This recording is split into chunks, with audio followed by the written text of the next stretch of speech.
Hey there, Sharon Horne-Ellstrom here with day 413 of What's She Up To Now. What am I doing as I transition from the brick and mortar world, the offline world, the world of real businesses, the world of real commerce, and I know that online business is real business too. I mean, whenever money exchanges hands, it's real business, right? Or whenever services and products are exchanged, it's real business. So I just like to say that because that's the world I grew up in. I grew up in the brick and mortar creating products, and I have a kitty that's helping me knock things down. Thank you for that, Button. She's been just a little pain lately. She actually threw up a hairball on my blanket, which I sit on because it's cozy and warm in my chair. Beautiful outside today. And it's still snowing, but we had a batch of new snow yesterday. So it's just that winter wonderland of magic, beautiful. I just love looking out the window and seeing how pretty it is today. And I appreciate and am happy that I don't actually have to go out in it if I don't want to. If I don't want to go outside, I've been outside like 3 times already today because it's just pretty and beautiful. And I love experiencing the feeling of the snow and ice and prettiness. But I also know I'm not going to go driving or go out in it anywhere if I don't have to. So today I want to talk a little bit about what am I doing. Now, I have been moving, and moving for me is a big job. It's not a little job. I started and have been working on my closet. And yesterday I found all kinds of treasures that I'd forgotten about. I got a kind of big closet. And okay, I've got a ridiculously big closet, but I love my closet. It's like probably my favorite room in the house. My office is my favorite room in the house, but beyond that is probably my closet. I love my closet. And so I found some things and treasures that I thought I had lost.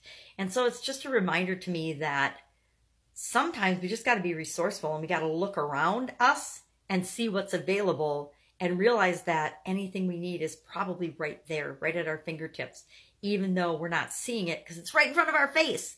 Have you ever done that? Well, I did that, and I got a big example of that yesterday when I was cleaning out my closet. I thought I was out of perfume, and I found an entire shoebox full of perfume, 3 not even opened perfumes, and then a whole bunch more that I hadn't even ever touched or used. So I've got probably enough perfume for the rest of my life. I mean, that's pretty scary, but to think you're out of something and then to realize that just by opening your eyes and looking around, you have enough for the rest of your life. That's pretty incredible, right? Guess what? Everything we need is already inside of us. Everything. It's just a matter of being resourceful and opening our eyes and our imagination to the possibility of it being right there at our fingertips. So working on day 10. Today was day 10 of our customer challenge. And it's all about the offer or the bait in exchange for people's contact information. We can't build a relationship with people if we don't have their contact information, right? Very few people do we click and hit it off with and have love at first sight. I mean, that doesn't happen that often, right? Love at first sight is very rare. So customer at first sight is very rare as well. I guess they're probably equally rare. So we want to have an exchange of information. So what are we going to give them in exchange for their contact information? What am I going to give somebody in exchange for their email? What am I going to give somebody in exchange for their phone number? What am I going to give them? What am I going to offer them in exchange for their other contact information? And the more contact information I want, the bigger the ante, the more I have to offer them, the bigger the thing I want to offer them for free or to bait them with to get them to join my group of prospects. So working on that today.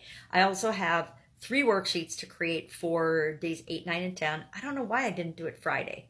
I guess because I had my granddaughter till late on Friday and then I was tired. You know, I get tired too.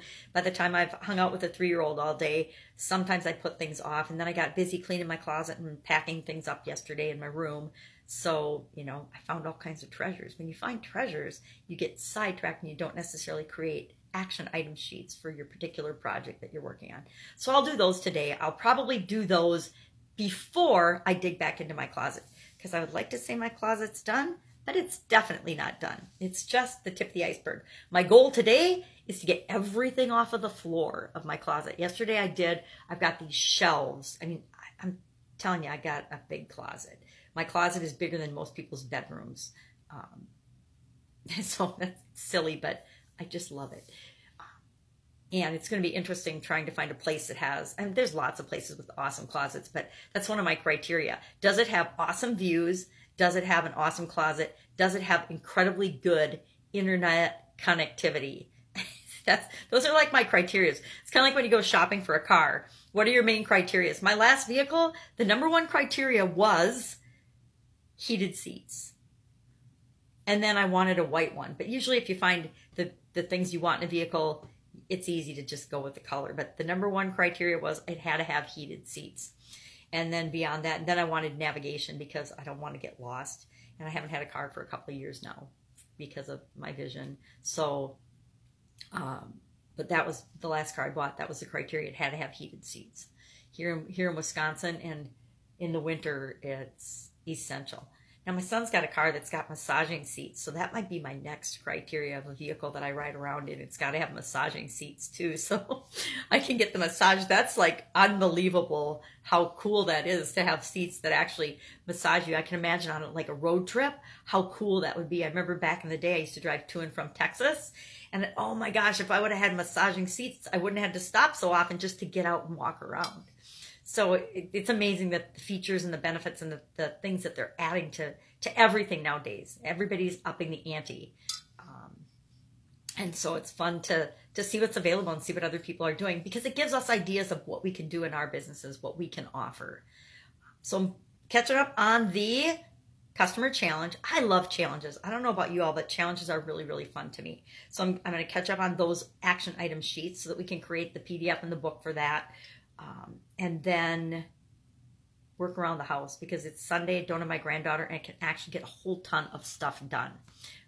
I get a lot of fun stuff done with her, but not a lot of actual work stuff. And so, again, it's been a month now, and you would think I would have my systems and my processes all figured out for working around and with her and her schedule, but I don't have it figured out yet. I just don't. And especially in the midst of moving, it just makes everything kind of up in the air and more challenging. But challenges are fun, right?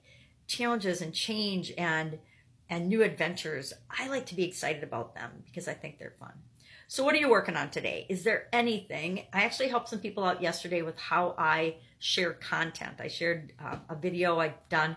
Oh, and I might do that today. I'm going to actually do a Facebook Live screen capture of how I do my content, because like everything else, things are always changing, and things have changed since I shared that last. Every once in a while, like every few months, I like to do a walkthrough of how I do my content personally, how I personally create and handle and distribute my content. Because each piece of content that I create, for example, this video, not so much. This is kind of my secret video, secret place where I dump all the stuff that's working and not working. So this one doesn't get distributed very many places, but I do a segment called Supersize Your Business, and that video goes to like 25, 35 different places. And I use that content in a lot of different places. And so I like to show people, because people don't know how to do that. And frankly, it took me several months to figure out how to do that, to create a system for doing that. So when people ask, I share my system. I actually do a Facebook Live and walk you through step by step exactly how I do that. So I think this morning, since I sent some people my old one yesterday, this morning, as soon as I'm done making my videos, when I start processing my content, I'm going to do a Facebook Live walkthrough of that first video and how and where I share that, because that one's pretty freaking powerful. And if you were to do nothing but do that with one video, and it doesn't even have to be one video a day, say you do that a couple of times a week, that is really powerful enough to get your message out there, to get you out there, to help you to be seen as an expert in your particular niche or field. I'm just trying to do the Gary Vee, Grant Cardone, Russell Brunson, do it every day thing. But I'm learning from that too, because Russell, for example, and Steve Larson, they're two people I follow pretty closely. They don't do it every day, and they're very strategic about the content that they put out. They don't create content unless it's going to make them money down the road, or unless it's promoting something that they're already doing or building excitement and interest for something that they're doing. Whereas I took their advice and just said publish, publish, publish, and I publish every day, but my content doesn't necessarily lead people to a purchase. It might just be information that can help them to build their business better. And it's usually for free. It's actually always for free. So what is it? Well, there's a lesson in that for me, right? There's a lesson that I need to learn, that I need to start being more strategic with my content. I don't have any problem producing content. Content is gotten to be easy for me. And that comes from being involved in like a 365-day challenge. Because if you do one of those or a couple of those, all of a sudden content becomes just something that you naturally figure out how to do. Well, now it's purposeful content that really makes a difference to the people that I can help, the people that I'm here to reach. So that's my next step, is more of a branding and personal, purposeful content, not just content for content's sake, but content for a reason and a purpose, but not just, sometimes the purpose is just to share information and entertain or to educate. It's not because I got to get something in return, because I think you can see through those people. And, Steve Larson's blatantly upfront about, hey, everything I do is to make money. I'm the capitalist pig. I'm doing it to make money. Do what I do, follow what I do. And that works for him. That would not work for me. That philosophy, that strategy, that way of doing business, that being right up front with, hey, I'm just all about making money and I'm doing this, I'm holding out. And I will say, I love what he does, but there's some things in the way he does it. I know he's doing it on purpose because I'm watching it from the 30,000 foot view. I'm not in there consuming and being, and I am a customer of his, but I'm not, I'm not consuming as anybody else would be coming in and consuming it. I'm watching the process, just like with Russell Brunson. I'm to the point where I watch the process, I learn what I can learn, I apply what I'm going to apply to my business, or not. Because some things I'm not going to apply. Yeah, they're great marketing strategies, but they don't match my core values and my belief of how I do business and how I want to treat other people. So I don't do that. Let me give you an example. Russell Brunson and ClickFunnels are absolute magicians at repurposing content. But some of us have already been involved and have consumed the vast majority of their content. I'm a certified partner for ClickFunnels, so I've gotten a lot of the high level, a lot of the nuts and bolts of their content as an organization and their trainings and their access to different systems and things. And so whenever a new offer comes along, I have to really ask myself and look at the components of that offer and say, all right, what have I gotten here? What's new? And if the new thing is worth the investment, I will buy it. I will purchase it. I will participate. I will do it. But if it's not, and if it isn't moving me toward what's the next move for my business or what's right for me and my company, I don't do it. And I didn't used to do that. For about 2 years, I bought just everything and consumed it all. And then I started to realize, okay, I've already done this. I've already done this. I've already done this. And yes, repetition is the mother of invention in some situations, but other times it is the mother of procrastination and of wasting my time and spinning my wheels. So I encourage you to do that with everything.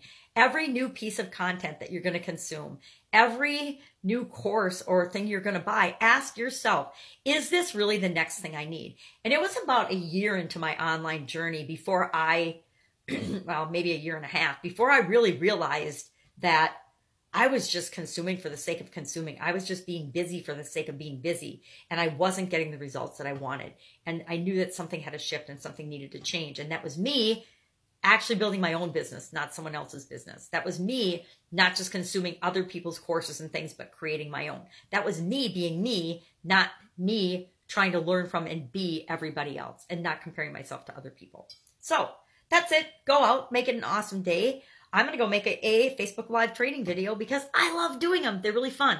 And I always try to see if I can make them under 45 minutes because even though it's a lot of how-to stuff, step-by-step, people don't want to watch a 45-minute video. Now, if they were really smart and they really wanted to cut their learning curve and shortcut the process of figuring out how to massively be omnipresent and be everywhere with their content, they would definitely invest the 45 minutes into a free video of watching step-by-step how to do it for themselves, right?